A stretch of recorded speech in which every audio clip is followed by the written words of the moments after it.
চাওক প্ৰতিবাদ তো হৈ আছে, প্ৰতিবাদ এআইডিৰ পৰাও হ'ব, এছেম্বলি আহিলে এছেম্বলিতো এইটো ডিছকাশ্যন হ'ব। আমাৰ মেইন ডিছকাশ্যনটো হৈছে এছেম্বলিৰ ফ্ল'ৰত। আমি সদায় এইবিলাক ফাইট কৰি যাওঁ চৰকাৰৰ লগত। তো আপোনালোকে জানে আমাৰ বৰ্তমান চৰকাৰে যিবিলাক প্ৰস্তাৱ এছেম্বলিত আনিছে, যিবিলাক আইন বনাইছে, সেইবিলাকৰ ওপৰত আমি সদায় মন্তব্য কৰি থাকোঁ, আমি প্ৰতিবাদ কৰি থাকোঁ, আমি গোটেই কথাবিলাক উঠাম, কিন্তু তাতে একশ্যন নহয়, কাৰণ এবছলিউট মেজৰিটি সিহঁতে আইন বাইন গোটেই পাছ কৰি দিয়ে।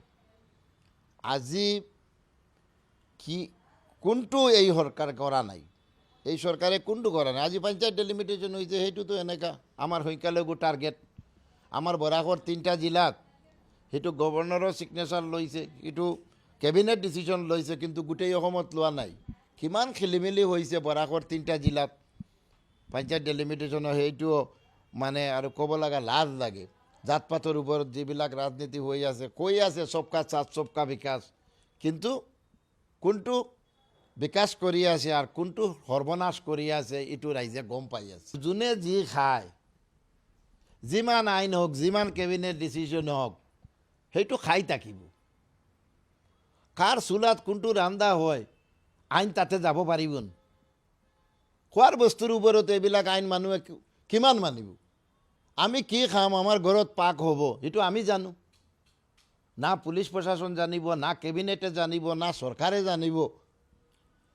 ঘৰত যি খোৱাৰ যি আছে খাব, যিবিলাক ৰেষ্ট্ৰিক্টেড কৰিছে সেইবিলাক অলপ এফেক্ট হ'ব, কিন্তু খোৱাৰ বস্তু যি আমাৰ কেইটা ডিষ্ট্ৰিক্ট আছে, 99% সংখ্যালঘু সম্প্ৰদায়ৰ মানুহ, 98% সংখ্যালঘু সম্প্ৰদায়ৰ মানুহ, তাতে আৰু একো কমপ্লেইন নাই। তাতে যি হ'ব হ'ব, সেইটো আইনৰ বেয়াখিনি কথাটো আমি কোৱা নাই। আইন বনাইছে, আইনটো হ'ব, আৰু যিয়ে যি খায় সেইটো খাই থাকিব। আজি ট্ৰাইবেল সম্প্ৰদায়, খ্ৰীষ্টান ধৰ্মাৱলম্বীয়ে যিটো খায়, সেইটো কিবা কোনো চৰকাৰৰ দম আছে সেইটো বন্ধ কৰিব? ট্ৰাইবেল মানুহবিলাক, আমাৰ খ্ৰীষ্টান ধৰ্মাৱলম্বী মানে আমি চিনি পাওঁ, মেঘালয়, মিজোৰাম, এইবিলাকত আমি যাওঁ সদায়, এইবিলাকে মানিব, এইবিলাক নামানে। আৰু এইবিলাকত আইনো নাই। আইনটো যিমান আইন আছে বনি আছে ধৰ্মৰ ভিত্তিত, ইছলাম ধৰ্মাৱলম্বীৰ ওপৰত। অসমত যিটো এতিয়া অৰাজকতা চলি আছে, এইটো ভাৰতবৰ্ষৰ কোনো এটা ষ্টেটে চলে, আৰু বহুত ট্ৰাইবেল ষ্টেট আছে, সেইবিলাকত কিয় এই আইনটো নাই? এইটো ইলেকশ্যন 26ত আহি আছে, আইনটো বনিব। আইনটো কিমান এফেক্ট হ'ব, আইনটো কিমান মানুহে মানি ল'ব, সেইটো হৈছে কথা।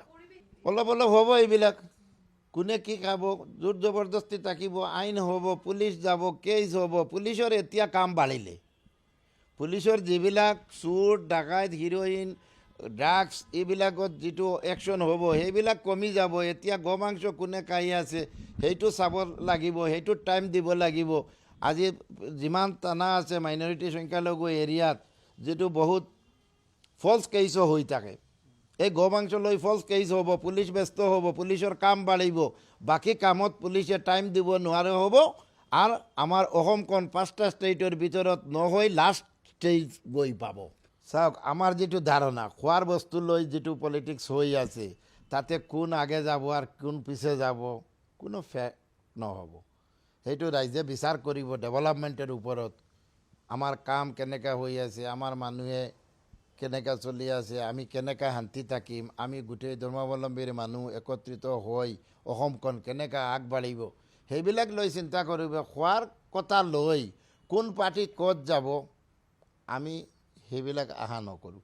আজিকালি আমাৰ যিবিলাক কেবিনেট হৈ আছে, কেবিনেটত আমাৰ অসমৰ ৰাইজৰ কাৰণত কি হ'ব, কি ডেভেলপমেণ্ট হ'ব, কোনটো কেনেকৈ কি কৰিম, সেইবিলাক ডিছকাশ্যন হ'ব লাগে। আজিকালি আমাৰ কেবিনেটত খোৱাৰ বস্তু লৈ ডিছকাশ্যন হৈ আছে, আইন বনি আছে। এই যিটো গোমাংসৰ কথাটো আহিছে, চাওক, কোনে গাহৰি খায়, কোনে গোমাংস খায়, কোনে ছাগলী খায়, এইবিলাক আমাৰ সংবিধানে যিটো ৰাইট দিছে তেনেকৈ চলি আছে। কোনটো খাব, কোনটো পৰিব, এইবিলাক কথা লৈ এটা গভৰ্ণমেণ্টে চিন্তা কৰিব লাগে নি?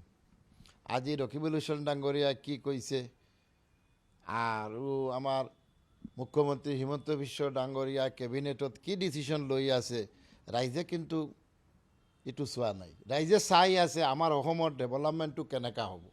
সদায় আমাৰ মুখ্যমন্ত্ৰী ডাঙৰীয়া কৈ থাকে, ফ্ল'ৰতো কৈ থাকে যে আমাৰ নেতৃত্বত আমি অসমখন কেনেকুৱা 5খন ষ্টেটৰ ভিতৰত আনিম, সেইটো চিন্তা কৰি আছে।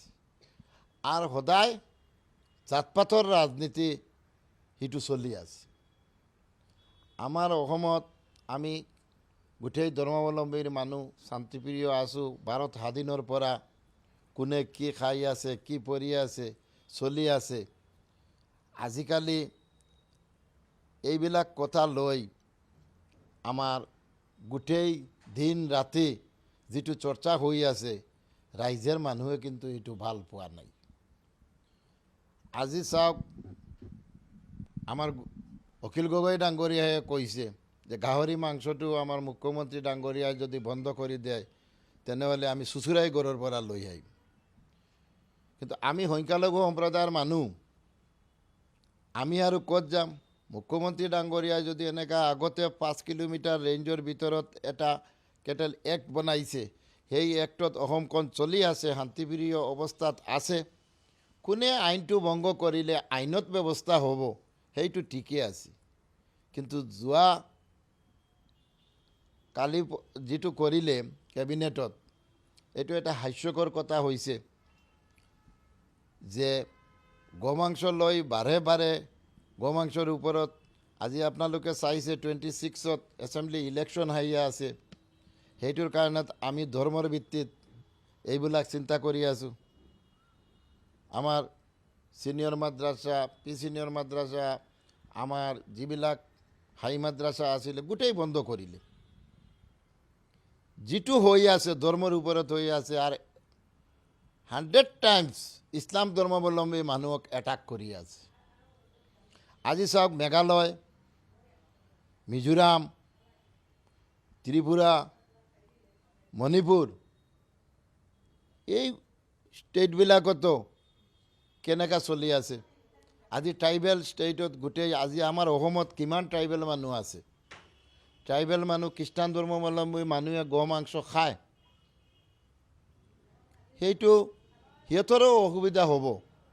আজি যদি কালি ইছলাম ধৰ্ম শিকাব বুলি হয়, তেতিয়া ট্ৰাইবেল মানুহবিলাক, খ্ৰীষ্টান ধৰ্মাৱলম্বী মানুহবিলাকে ভোট যুদ্ধত নামিলে সিহঁতে খোৱাৰ বস্তু বন্ধ হ'লে ক'ত ভোট দিব? এইবিলাক ভোটৰ ৰাজনীতি বাদ দি ডেভেলপমেণ্টৰ চিন্তা কৰিব লাগে। আমি বাৰে বাৰে 2 দিনৰ পৰা কৈ আছোঁ, আমাৰ বৰাকভেলীৰ অৱস্থা ইমান বেয়া, ৰাস্তা নাই। আজি আমি গুৱাহাটীৰ পৰা বৰাকভেলী যাব লগা হ'লে আমাৰ 22 ঘণ্টা লাগে।